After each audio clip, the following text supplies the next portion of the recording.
and welcome to the Business Post podcast with me, Danny McConnell. And me, Peter O'Dwyer. Now, we have written a lot in the Business Post in recent times about all things infrastructure, building the country, moving on what we need to do, but it's rare enough that we get the insight of people who are actually doing the building, people who are actually doing the construction, liaising with government, dealing with other partners or interested parties, giving an overview of, I suppose, where we stand vis-a-vis other countries, or how we stand in terms of our own planning deficiencies, etc. here. So, Peter, you did the interview with our guest this week, Francois Basselot of Egis. I hope I haven't bastardised that pronunciation. Only as badly as I did, so don't worry. Fair enough. But listen, you did the interview. Do you want to maybe kind of, who is he? Why are Egis so important? And I mean, for me, it was a fascinating discussion from someone who really has his finger on the pulse on things, all those things here in Ireland. Well, as you say, I like talking to these guys who are actually doing the work. Yeah. Because we do a lot of talking about the policy and the kind of the infrastructure, the architecture within which they operate. Yeah. These guys are at the front line, essentially. So Egis is a big engineering firm. They do everything from advising on actual projects to running certain contracts. So they have contracts for like the Port Tunnel, the Jack Lynch Tunnel. They've been involved in Metro, they're hoping to be involved in Metro. Yeah. They're bidding for part of that work. They've been involved in the Lewis. So and a lot of work with Egis UK and Ireland, I think, as well. Yeah, exactly. Yeah. And on energy as well, they've done a lot. So one of these companies that kind of goes under the radar, as people will hear in the interview, that's kind of where we start, that they're not very well known, but they're doing a lot of important stuff on big major projects in the country. And I thought this is someone, with a lot of these UK and Ireland bosses, Paddy Land may not be high up on the agenda, but he seems to have a very, very sharp insight as to all things Irish. I mean, he clearly comes here a lot. He's clearly well versed with the kind of the political landscape, but also the strengths and weaknesses of the country.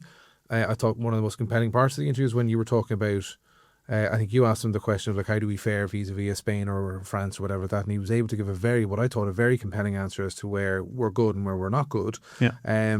But I just, again, struck me as someone who is clearly very, very clever, and just as interested in getting stuff done.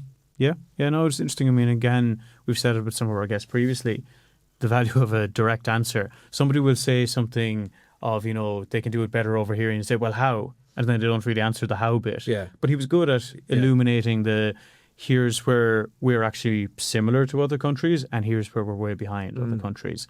And he's able, I suppose that's the benefit of not just his role with a company at the forefront, as we have said, but he works across 2 jurisdictions. He's from France originally.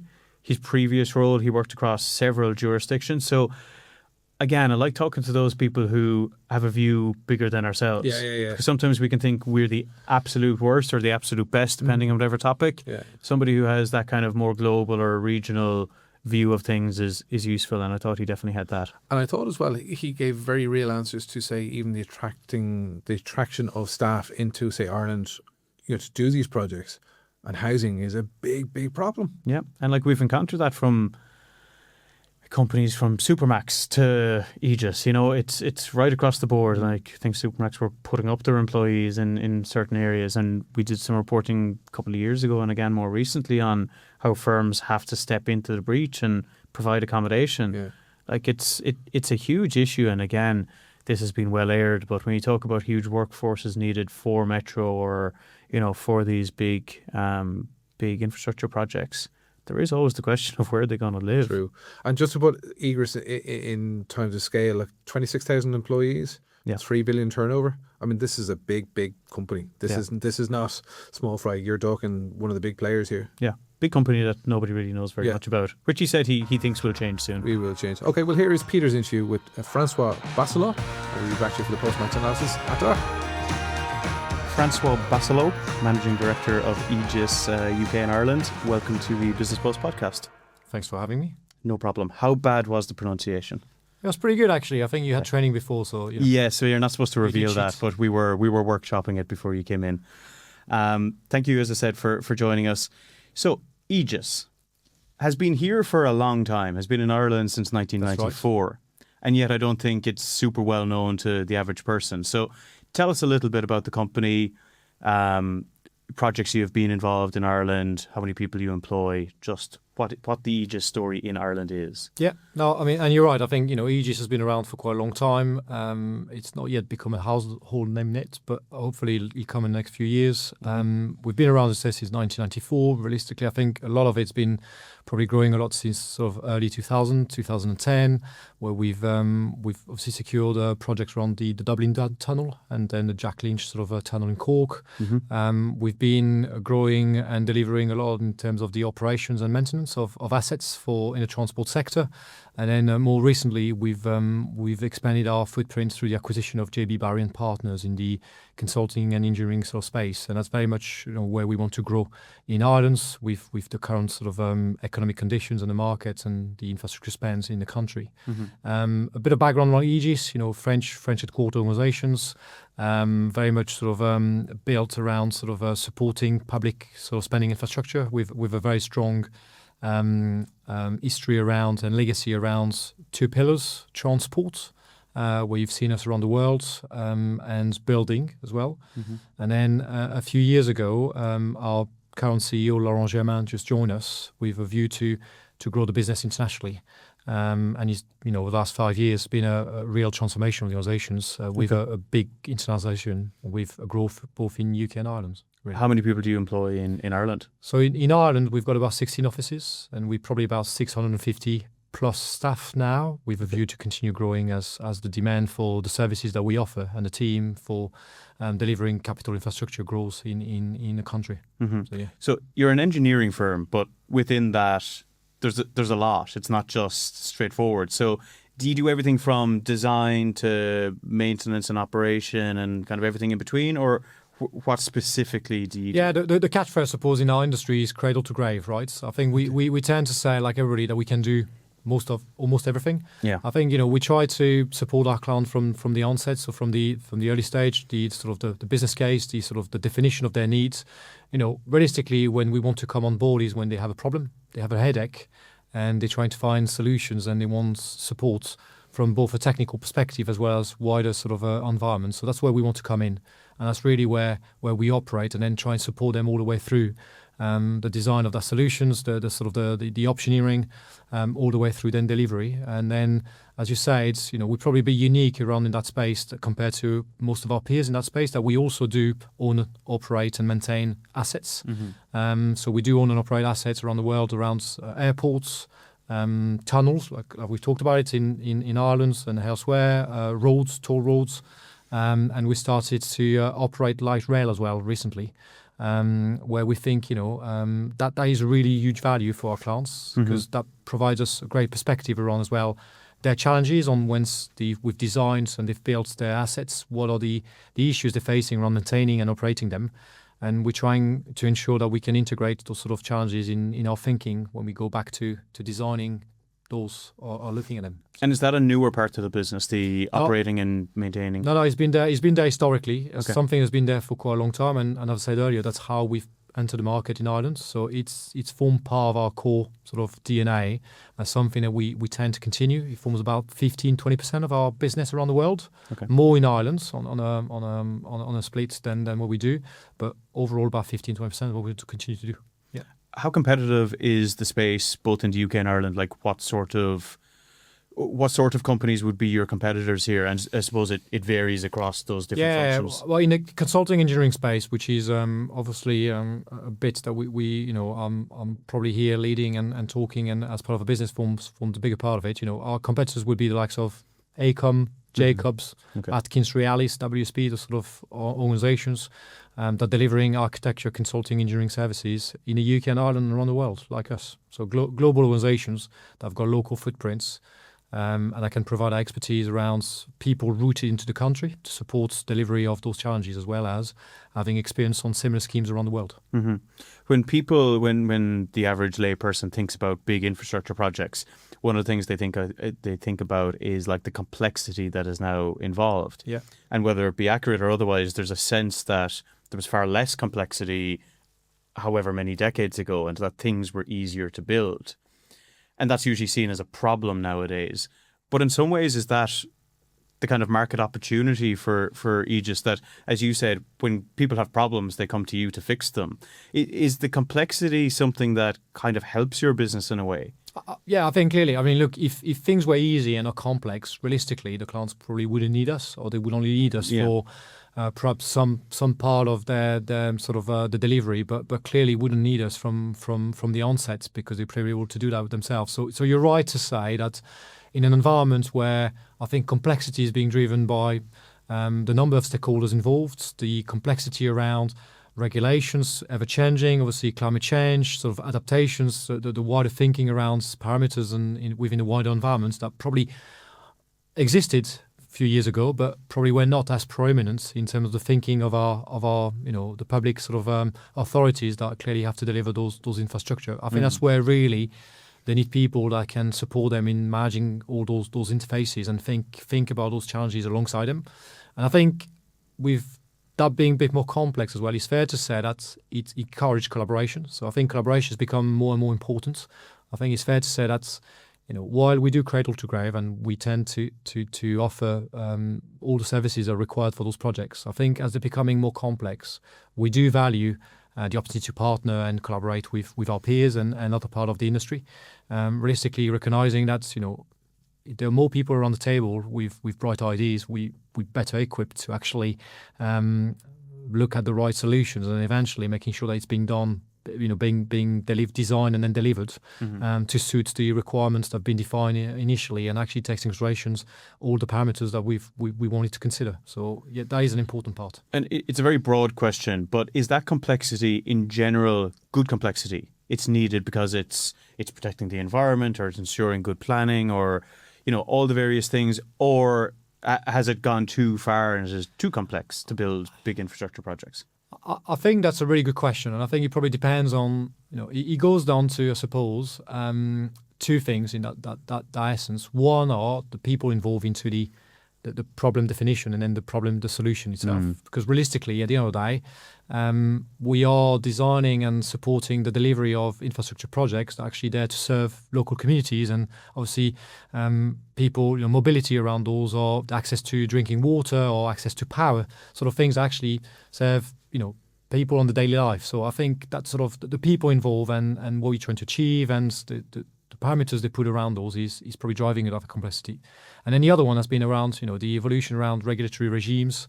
And that's very specific to the countries we operate. And obviously, there's been a lot of debate in Ireland the last few years and until recently around, the elements around planning, consents, how do we get major projects moving in Ireland? Do we have the right approach to it? Can we learn from other countries? If you look at Short Show and across the Irish in the UK, they've got similar challenges and similar questions as well. So it is a common challenge in sort of delivering infrastructure around where do you position the regulatory regime and where do you put the where do you set the tone basically? What's your sense? I was going to ask you that. Of obviously you work across the UK and Ireland. What's your sense as to both the similarities and the differences in the issues, the problems, the pinch points? Yeah, look, I think both countries face similar challenges around. I think both countries have gone through national debate and discussion around the planning regime, and obviously we talked in both countries of planning reforms around how do we accelerate delivering infrastructure, recognizing that in both countries we seems to be facing challenges that maybe some of our European neighbours have been better at delivering. So, I think there's been a lot of debate around the pace and the cost of delivering major infrastructure in the UK recently around some of the major projects in comparisons to France or Spain, as an example, on the high-speed rail. And realistically, I think that debate's come to Ireland. Clearly, this morning I was at the National Infrastructure Summit. That was clearly something that was discussed with Mr. Chambers and the Infrastructure Task Force that was set up as well. And there's clearly a lot of work being done around that to clearly make it easier for those projects to see their course, while ensuring as well that clearly we follow the process required to actually listen to people that have got something to say around it. So I think it's a balance to find in between the wider national interests and to as well making sure that we take consideration of people that are going to be directly impacted by those schemes. And what is it that, let's say, the French or the Spanish do that little bit better? What, like specifically, what is better about those systems? I think the one thing is clearly there is about recognizing that the element of declaring a project of national interest. Okay. You know, when you do that, that probably enable you to unlock a pathway and timelines that's doesn't last for years. And I think that's been the real challenge probably around Ireland and the UK is about our sort of planning, permitting, consenting sort of process around the two countries, which is largely similar, right? And based on similar sort of elements, I've actually led to major projects that are being deemed essential to actually the country being delayed by not only a number of months but years because of concerns that are you know, for a lot of them, clearly the right concerns, but at some point it's about, you know, drawing a line into and making decisions and how do we move on.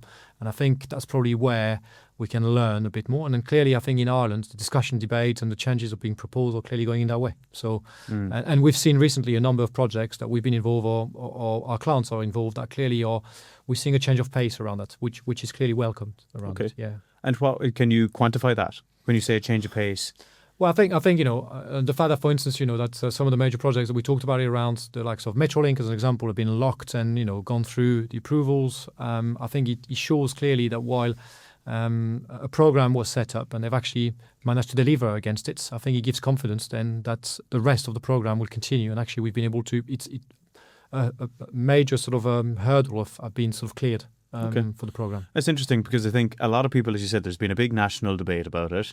We have plans, we've had task forces, you know, the minister has made it a real priority of his. But I think there is a sense of we haven't yet seen the fruits of that. But it seems from what you're saying that perhaps actually we are starting to see the fruits of those processes.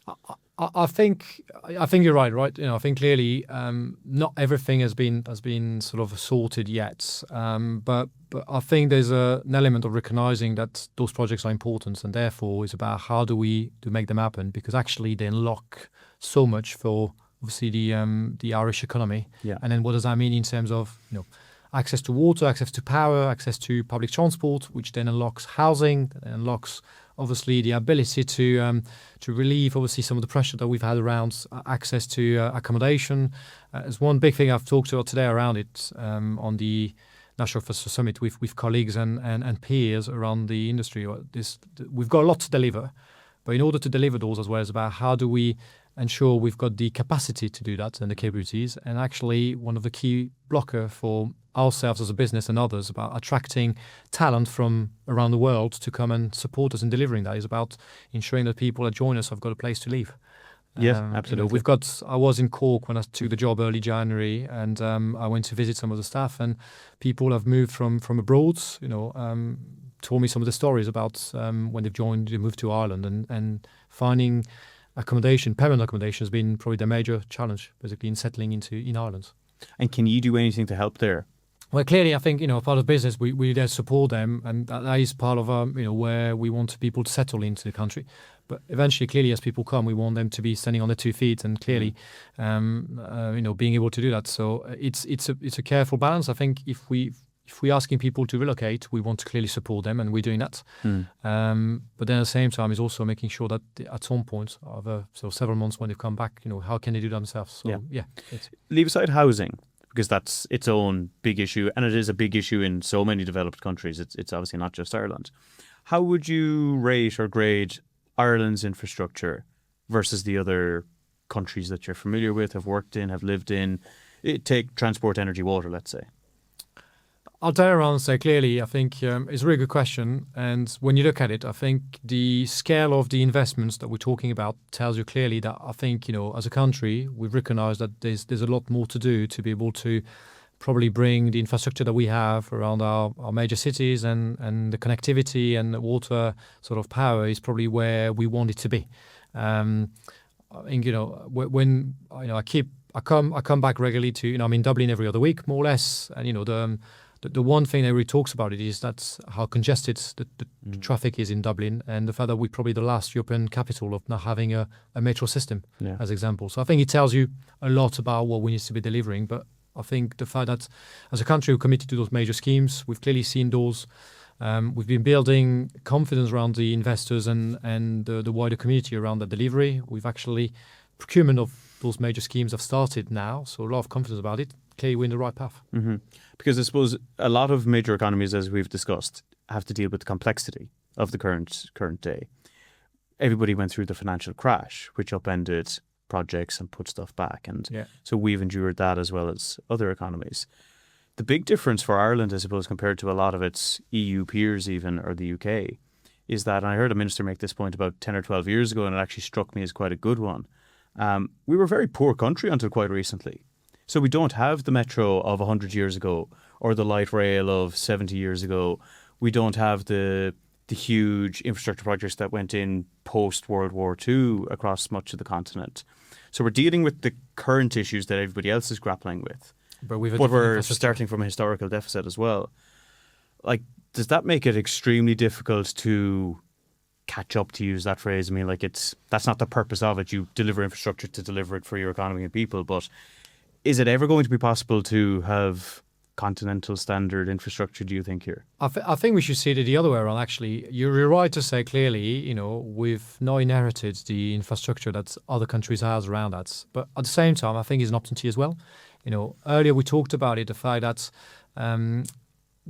we don't have that sort of legacy means that you've got opportunity to actually rethink the whole system from scratch. Okay. And actually the connectivity in between the different sort of systems. So for instance, if you take transport as an example, we talked a lot about it. There's a lot of discussions on how do you connect different modes of transport and how that supports the wider ambitions of the country around, becoming less reliant on, obviously, car and supporting net zero. So I think, some of the work that's being done around the likes of the Lewis Finglas as well in Dublin, where you're thinking about the extensions, how it connects with heavy rail, how it connects with active travel, so cycling, how it connects with, obviously, some stations with park and ride as well. So it gives you the opportunity to actually rethink the whole connectivity and network from scratch, rather than actually having to piecemeal some of those projects and retrofit them into a system that's actually been older, which wouldn't actually suit the current requirements. So I think it's really an opportunity there, and I think clearly some of the schemes that we're seeing there are taking advantage of that. So I think we should see the positive around it rather than negatives, because actually there's a lot of opportunities for that. It's a good point. I was going to ask you, do you see that opportunity being taken? I think we see, and I think we talked about it earlier. Clearly, there's a lot of work being done by the agencies to actually work closer together, around it. There's a lot of discussions around how we ensure that actually we take the potential. So we're seeing that. I think a lot of the schemes that we're involved now, there's a lot of the discussions around cross stakeholders, how we can look at multimodal connection on the transport.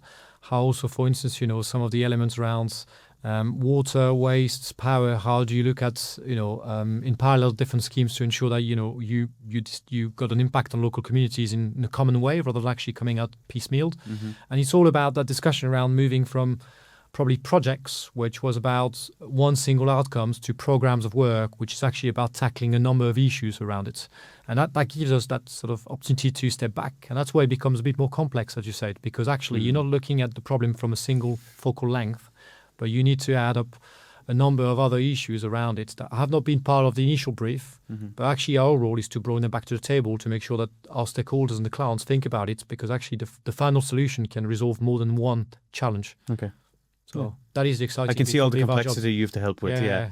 It's and actually, that's probably where I'll say our staff are the most excited about, right? I think the people that work for us, the engineers, the consultants, the data analysts, people that will do environmental sort of impact assessments, the transport planners, they're doing that job because actually they're passionate about it and they want to help actually improve the way that their local communities have access to water, move around in a better way. So actually, they are people that are really passionate about what they do, and they are really excited about making sure that all those interfaces are being thought through. Yeah. You mentioned Metro a couple of times already. You're part of a consortium bidding for some of the work with Metrolink, is that right? Yeah, we've positioned for that clearly as most of our peers, right? Is a major project in the country. It's clearly an exciting time, and we are hopeful. We'll be, as it progresses, that we will be part of it. And what specific works are you bidding for there? Well, we're part of a consortium around obviously the latest one that's been published basically around it. So we're looking at that, and I think with our experience around the world on major metro projects, we think we got something to bring to the table. What are the timelines, or do you know the timelines for? Obviously, look, I mean, we know as much as everybody knows around what's been put in the press and what's been shared by TII around it. So, the pre-quals are ongoing at the moment, and then we know that they're going to move into ITT later this year. We've then opted to look at appointing consortiums to deliver the majority of the work next year. Okay. So, there's still a long way to go into delivery, because then after we move into designing and delivering. But clearly, I think they've said they wanted to start this year. They've done it now this year. So we're all really feeling positive about it. Mm-hmm. When we talk about infrastructure, I think a lot of people automatically default to transport, and we've done quite a lot of that here. But energy and water are obviously huge issues as well, yeah, and crucial to competitiveness. And again, that has been a debate here and elsewhere in recent years. Yeah, the grid is under a lot of pressure. Again, what's your view of Ireland's infrastructure when it comes to energy and water? And is it a competitive risk for the country, do you think? Well, I think clearly it's been talked about being one of the major challenges around both the housing and probably some of the economics, around the decision around, for instance, some data centers not being built in the country, despite obviously planning being put forward around it. And look, it's not a unique challenge in Ireland. If I look across the Irish Sea again and back to the UK, where obviously I've got teams leading, we've had similar issues around in England about housing scheme being rejected in some part of the country because not being able to demonstrate access to water, basically. So hence why, for instance, some of the water companies in the UK are now pushing for those major reservoirs in response to those challenges in order to unlock housing. For instance, around the likes of Cambridge and that sort of part of the UK. So again, it's not unique to it. I think we've worked on a number of schemes and we're working with Ishkaren, for instance. We've been involved in the Rings End sort of upgrade for best part of 10 years on the early sort of solution designs, and then the employer sort of rep. And a lot of work has been done around how do you maximize existing assets? How do you improve and upgrade existing assets around it to be able to get the most of it, of the infrastructure you have, while obviously being able to cope with the demands that are coming up from a ever-growing, Greater Dublin area, as an example, where you got more people coming in and you want to do that. So I think you're seeing that importance, and the projects, for instance, on Greater Dublin drainage and the Shannon water supply are clearly in response of those challenges there. Yeah. Again, we go back to, those projects have been in the making for quite some time, and it goes back to the pace of how we deliver those projects in Ireland and how we support those projects that are being deemed as national interest. When we look at the country's energy mix, and again, very topical with the Iran war and everything else at the moment, just as it was a few years ago with Ukraine. Offshore wind has been a priority of the government, as is onshore. Nuclear is starting to become a bit of discussion and debate as well. Does he just do work in nuclear, onshore, offshore wind?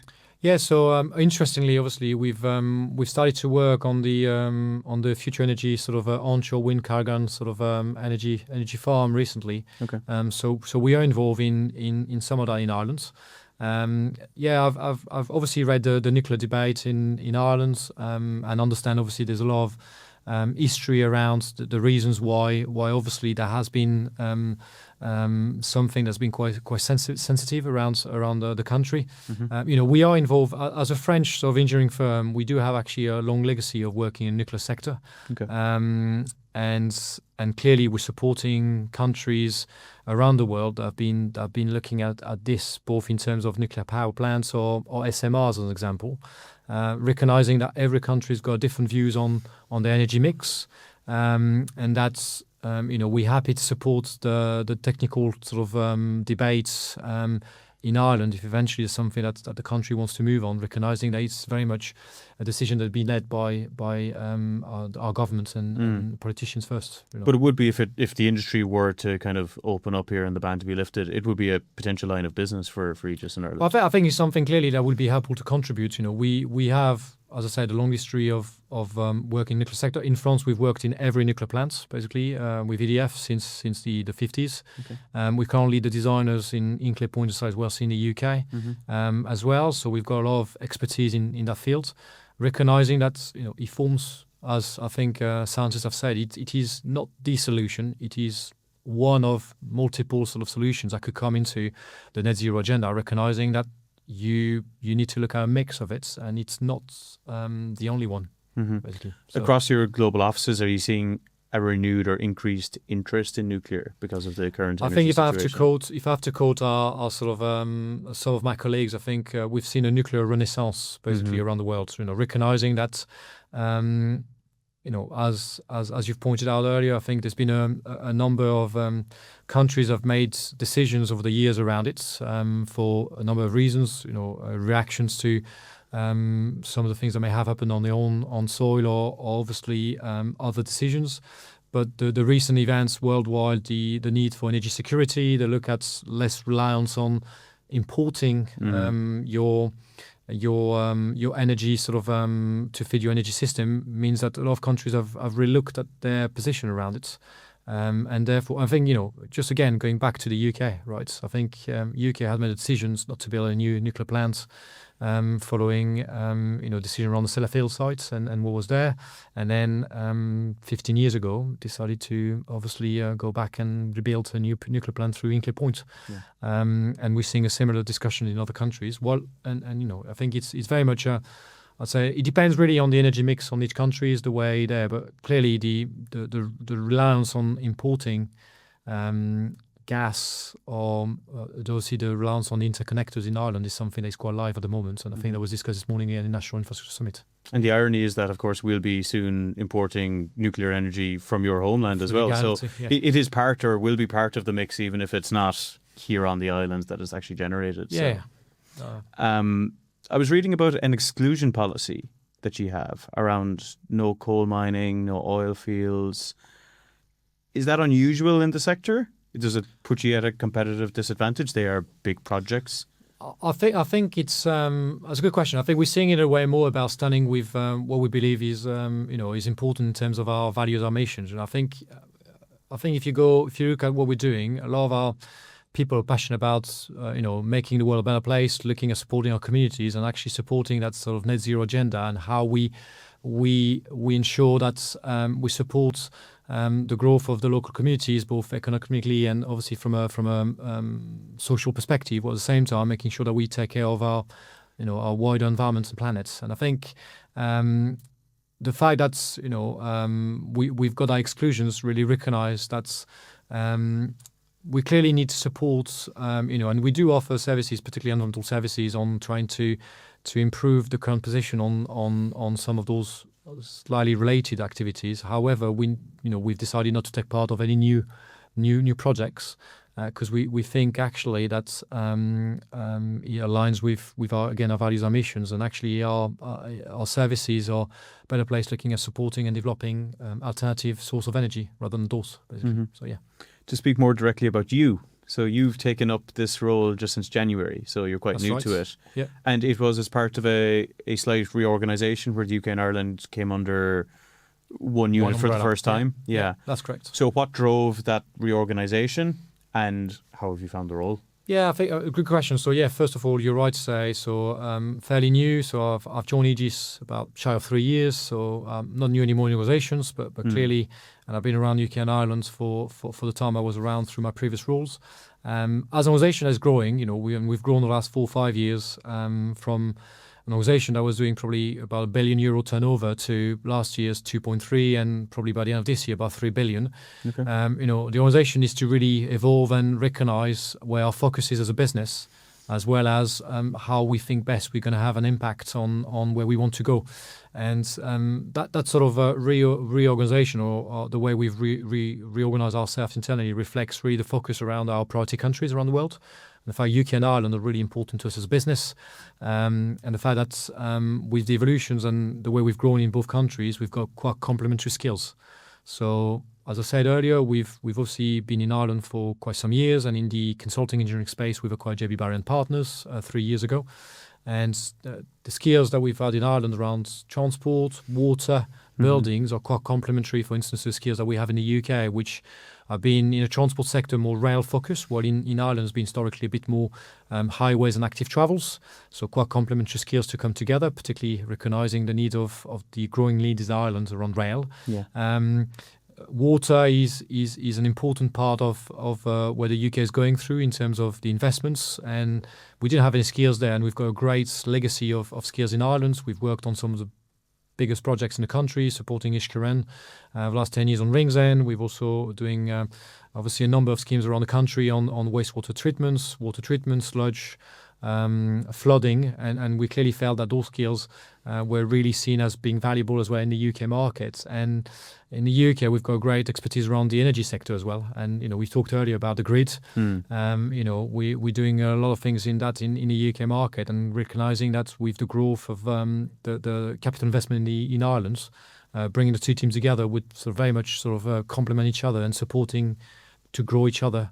Rather than actually, continuing to operate separately.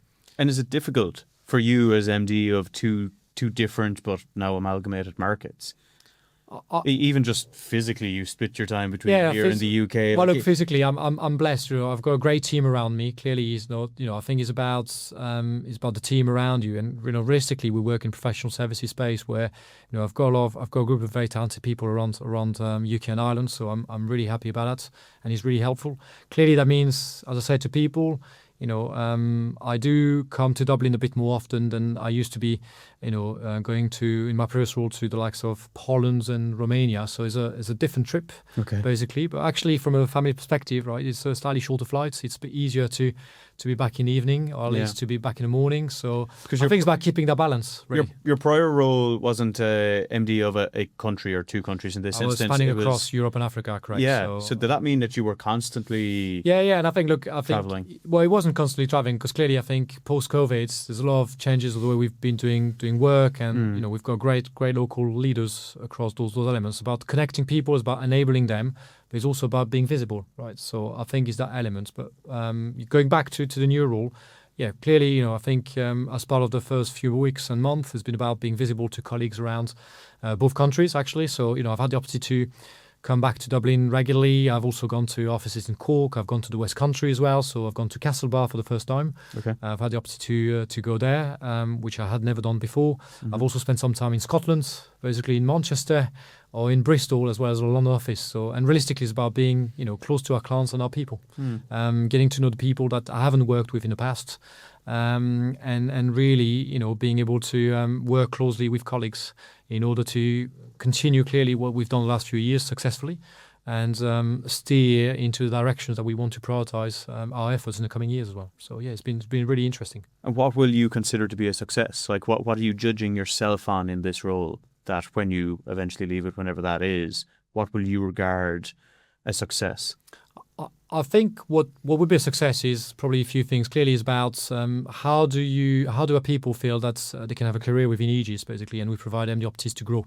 We clearly are a project organisation that is very much about based on our people. Right, they are at the centre of everything we do, and clearly, without them, we can't support our clients, because actually our clients, what they're looking at, are people that can support them to deliver their projects and actually bring them the right solutions. So, the real success is obviously growing from obviously a footprint perspective in both countries. Right, 4 years ago, our footprint was much less than it is today, and realistically, in a ever growing environment in terms of needs in our services in more complex environments, is growing in terms of our team, where we offer being able to probably present in the sectors that we want to be, but also ensuring that the people that we have, as I said earlier, feel that they can grow their careers, they can be part of exciting projects, that actually we give them the opportunity to basically change sort of sectors when they feel so.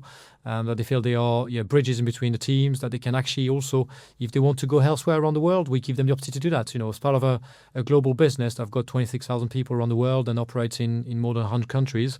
It's about giving the opportunity to people, if they want to actually move elsewhere around the world and to follow major projects as well. So Okay. And we've done that the other way, with attracting colleagues that have been not in Ireland and bringing them to Ireland, support that as an example. Of course, yeah. So I'm conscious we're running out of time. Final question. If you could change any one thing about infrastructure delivery in this country, what would you change?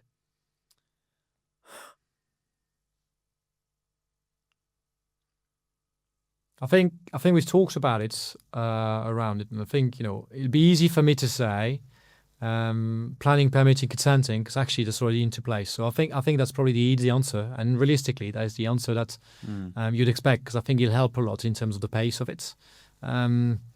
I think the other one, and we talked about it earlier, and I've hinted into that, and actually, I'll encourage everybody to look at it. We've just published a white paper around that. Is thinking about it on a more programmatic approach, right? As you said earlier, all those projects actually are intertwined typically. And actually, if we were to be even more effective, it's about taking another step back and looking at it on program level to ensure that the outcomes and the needs don't sit at the project level, but the program level, to ensure that actually we drive the right sort of outcomes and behaviours. That would be the one that I'd say will have a great outcome. Okay, very good. Fascinating insight. Francois, thanks very much for coming in. Really appreciate it. Thanks for having me. Welcome back to the Business Woes podcast. Peter, for someone who we don't maybe know particularly well, geez, that was good value for money. I thought he gave, like you say, straight questions or straight answers to straight questions. But someone I think we probably will hear quite a bit more of. Yeah, I think so. I mean, we have spoken a lot and written a lot about the complexity of planning, the complexity of delivering these projects. He's a guy who has an insight into why they're so complex and whether that's good, bad, or indifferent. What I thought was interesting was, it struck me whilst talking to him. He describes Egis as being the people that companies turn to when they have a problem. Yeah. If things weren't so complex, would they have a smaller market opportunity? Yeah. And he was quite clear of, yes. I mean, basically, where there are bottlenecks or issues or complexities, we step in to try and help them. He does say that, in certain instances, he feels like some of these regulations have gone too far, which I thought was interesting. But also the seeds of some promise in that he did seem to think that on the ground you're starting to see the benefit of some of the policy changes that have been enacted over the last year, 18 months or so. Yeah. And that's kind of what you're looking for. That's the canary in the coal mine, but in a positive sense of, are people like him starting to see benefits? And if they are, well, in 5 years' time, we'll be in a much better position. Now, you did talk to him in the interview about their potential pitching as part of a consortium for the metro, and obviously we know metro is going to be a whopper project. Yeah, big money. What are the sort of things they would be doing? Because I think he kind of half alluded to it, but maybe not fully. What are the sort of things that we can expect them to be involved with? Engineering, Danny? Are you trying to test my detailed knowledge of engineering? Yeah. They are part of a consortium, so they'll bring different skills with their partners. They're not trying to do it all. Yeah. And obviously, as we know, metro is broken up into tiny little chunks and different. But I'm just wondering, are they the sort of one who will do the heavy lifting of boring, or are they the ones who might be interested in or involved in, say, the station building? Is it kind of... No, I think they're more in the consultancy of engineering rather than the actual... heavy lifting of it. The breaking of ground, let's say.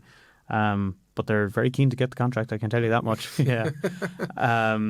But yeah, I thought it was interesting, talking of projects that are crucial when we were talking about France and Spain and why they might do it better, and asked that question of how or why, and it was very direct. Projects of national importance. Absolutely. That was the most... And that is something that echoes something that Sean Sweeney, the now former head of the Metro project, said.